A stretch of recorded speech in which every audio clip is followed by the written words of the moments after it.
بسم اللہ والحمد للہ والصلاۃ والسلام علی رسول اللہ اما بعد۔ محترم ناظرین، نبی کریم صلی اللہ علیہ وسلم کا ہر انداز، ہر طریقہ بہترین طریقہ ہے۔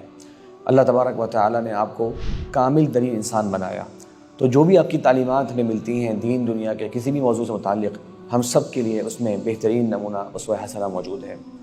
آپ صلی اللہ علیہ وسلم کا کھانے کا انداز کیا ہوا کرتا تھا؟ یقیناً ہر انسان کھاتا ہے، اپنی ایک ضرورت کو پوری کرتا ہے، بلکہ دنیا میں جتنے بھی جاندار ہیں وہ سب کے سب کھانے سے اپنی حاجات ضرورت پوری کرتے ہیں۔ آپ صلی اللہ علیہ وسلم کا جو کھانے کا طریقہ ہے اس میں اخلاق بھی ہیں، آداب بھی ہیں، صحت کا خیال بھی ہے اور اللہ تبارک و تعالیٰ کی رضا بھی ہے۔ تو آپ صلی اللہ علیہ وسلم کے کھانے کے بارے میں کچھ باتیں میں آپ کے سامنے عرض کرتا ہوں۔ پہلی بات کہ آپ صلی اللہ علیہ وسلم کو جو کھانا دستیاب آتا آپ اسی کو کھا لیا کرتے، بہت زیادہ اس میں اہتمام اور فکر نہ کیا کرتے کہ آپ کا کھانا ایسا ہو اور ایسا نہ ہو۔ آپ صلی اللہ علیہ وسلم کو کچھ کھانے پسند تھے، جیسے کہ دستی گوشت ہے، اسی طریقے سے سبزیوں میں آپ صلی اللہ علیہ وسلم کو کدو یا ہمارے لوکی جسے کہتے ہیں وہ پسند تھی، اور آپ صلی اللہ علیہ وسلم پانی کو دودھ میں ڈال کر پیا کرتے تاکہ اس کی جو دسامت ہوتی ہے، اس میں جو ایک ثقالت ہوتی ہے، ثقل پن ہوتا ہے، وہ اس کا دور ہو جائے۔ اسی طرح آپ صلی اللہ علیہ وسلم کھجور میں جو تھوڑی سی حرارت ہوتی ہے اس کو کسی ٹھنڈے پھل کے ساتھ تناول فرما لیا کرتے تاکہ جسم کے لیے وہ کھانا عافیت والا کھانا ہو۔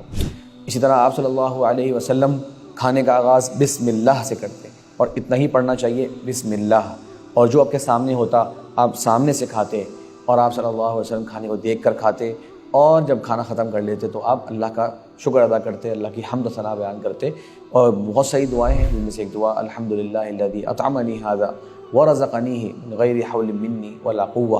کہ اللہ تبارک و تعالیٰ کی حمد و ثنا ہے جس نے مجھے کھانا کھلایا اور یہ رزق عطا فرمایا، جبکہ میری اس میں کوئی طاقت اور میری اس کے اندر کوئی قوت نہیں تھی، یہ محض اللہ تبارک و تعالیٰ کا فضل تھا۔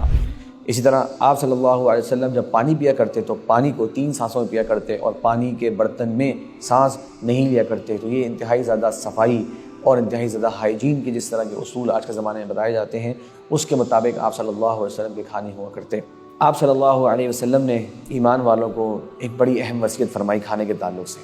آپ نے فرمایا کہ ابن آدم نے کوئی برتن اتنا برا برتن نہیں بھرا جتنا وہ اپنے پیٹ کو بھر لیتا ہے۔ پھر آپ نے فرمایا کہ اگر تمہیں کھانا کھانا ہی ہے یا بھوک زیادہ ہے تو اپنے پیٹ کے 3 حصے کر لو، ورنہ ابن آدم کے لیے کچھ لقمے جو اس کی کمر کو سیدھا رکھیں وہ کافی ہیں۔ یہ بہت ہی قیمتی اور بہت ہی اہم اصول ہے۔ آج کے زمانے میں ہم اور آپ اس طرح کے ڈاکٹرز سے یہ باتیں سن رہے ہوتے ہیں کہ انسان کو بہت کم کھانا چاہیے، جتنی بھوک ہو اتنا کھانا چاہیے، تو آپ صلی اللہ علیہ وسلم نے فرمایا کہ اگر تمہیں کھانا ہے تو اپنے کھانے کے 3 حصے کر لو، ایک حصہ کھانے کا، ایک حصہ پانی کا، اور ایک حصہ ان دونوں کو جو ایک اسپیس چاہیے، ایک ہوا چاہیے معدے کو، اس کا۔ تو یہ آپ صلی اللہ علیہ وسلم کی قیمتی کچھ نصیحتیں تھیں، باتیں تھیں۔ آخر میں ایک آپ صلی اللہ علیہ وسلم کا ایک اہم تعلیمات اور ایک اہم حکم بھی آپ کو ساتھ بیان کرنا چاہتا ہوں۔ بعض مرتبہ ہم نے دیکھا ہے کہ کھانا کھانے کے دوران کوئی چیز اگر گر جاتی ہے تو ہم کہہ دیتے ہیں چھوڑ دو، یہ گندا ہو گیا، یا یہ مٹی لگ گئی ہے، خراب ہو گیا ہے۔ آپ صلی اللہ علیہ وسلم سے بھی کبھی اگر کوئی لقمہ گر جاتا تو آپ صلی اللہ علیہ وسلم اللہ کا نام لیتے، اور اس پر سے اگر کوئی گرد و غبار لگ گیا اس کو صاف کر لیتے اور کھانا کھا لیا کرتے، اس نوالے کو ضائع نہیں کیا کرتے۔ تو ہمیں چاہیے خود بھی اور اپنے گھر والوں کو بھی اس ادب کو سکھلائیں،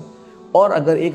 منٹ کے لیے ذہن میں یہ آتا ہے کہ اس سے کچھ جراثیم جو چلے جائیں گے تو اللہ کا نام لینے کی وجہ سے اور نبی کریم صلی اللہ علیہ وسلم کی اس سنت کو اپنانے کی وجہ سے مجھے اللہ کی ذات سے پوری امید ہے کہ انشاءاللہ وہ آپ کے لیے مزید عافیت کا سبب بنے گا، اور انشاءاللہ اس لقمے سے آپ کو کوئی نقصان نہیں ہوگا، کیونکہ یہ آپ صلی اللہ علیہ وسلم کا طریقہ ہے اور اللہ کے رسول کا فرمان ہے وخیر الہدی ہدی محمد صلی اللہ علیہ وسلم، سب سے بہترین طریقہ پیارے نبی صلی اللہ علیہ وسلم کا طریقہ ہے۔